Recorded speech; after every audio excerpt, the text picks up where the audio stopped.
Hello, and welcome back to BC Adventures. Today, we're returning to Velma's Rocks, also known as Otter Point Islets, or the Sooke Trailer Park Islets. We're laying an underwater guideline from shore to reef, making this dive more accessible. Along the way, we'll explore deeper than ever before, encountering incredible marine life and having new adventures. Let's dive in on BC Adventures. Preparation is key.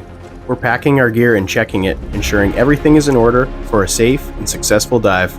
This is crucial for today's mission. We're bringing along a weighted rope to establish our underwater guideline. We're packed on the edge of West Coast Road, right where we've been before, and we're gearing up.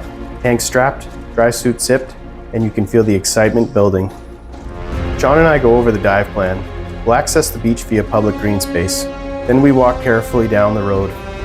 Through the open green space, the beach is rocky but accessible. You can feel the shift. Land to sea, prep to action. This is where our dive really begins. We're floating above the reef, calm, ready, and synchronized for the dive to our first anchor point. When we go beneath the surface, wind descends. Textbook trim. It's a short dive to the first anchor spot, a shallow reef marked by a rusty sunken lawn chair. We've used it before and it makes a perfect place to start the line. Out of the haze, a whole squad shows up. Maybe 20 sea lions, both Stellers and some Californias. Fast, loud, and curious. They swirl around us like underwater wolves, then disappear just as quickly as they came. Always an awe-inspiring moment. I thread the rope through and secure the first tie-off point. It's not glamorous, but it works, and it holds. Tying in and setting the rope, we hit our first snag. Literally, it's tangled, looped, and trying to manage it underwater takes patience. Sean and I work through it carefully, but it's a reminder this method isn't perfect. For our next trip, we're planning to run a reel, maybe even use buoys. Each dive teaches us something new, and today, it's all about how we plan better for the next time.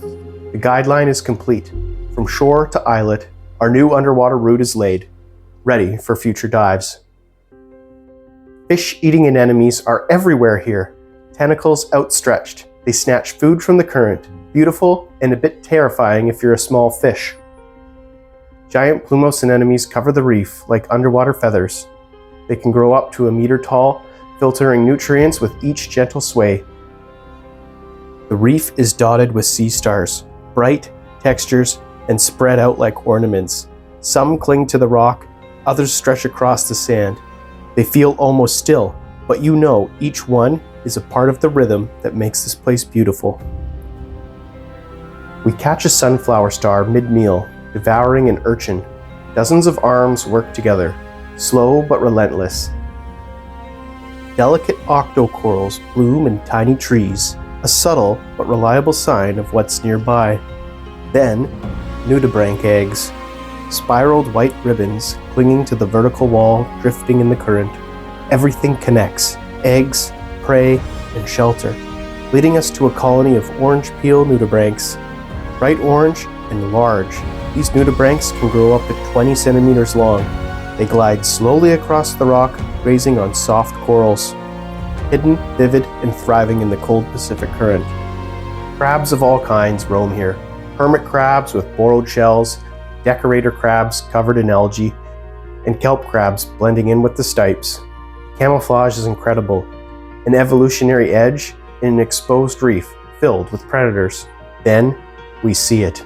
Puget Sound king crab, spiny, massive claws, and surprisingly calm. These guys are rare inshore, but when winter brings them into shallower waters, it's a highlight of the dive. And there, tucked into a rock crevice, sits a grunt skullpin. Following the rope back proves trickier than expected. In the months since we laid it, kelp and sea lettuce have grown in thick, hiding the line. Visibility drops.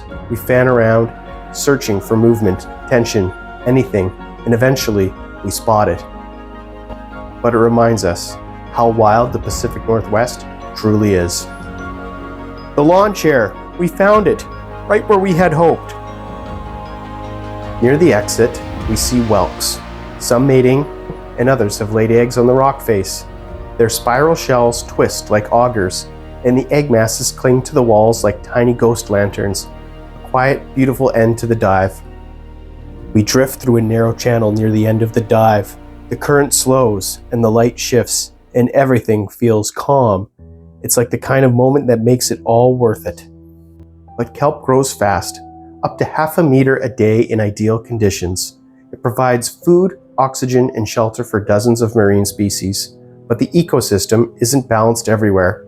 Urchin populations have exploded in some areas, stripping the reef bare. Without predators like sea otters to keep them in check, the kelp suffers, and so does everything that depends on it. We pass a field of urchins, red, purple, green, dozens packed tight, all around them, bare rock, no kelp. This is what happens when things tip too far. These grazers become wrecking crews. The lesson? Every species matters, especially the ones that hold balance in place. Thanks for joining us on this underwater journey. We'll see you next time when we take a deep dive on BC Adventures.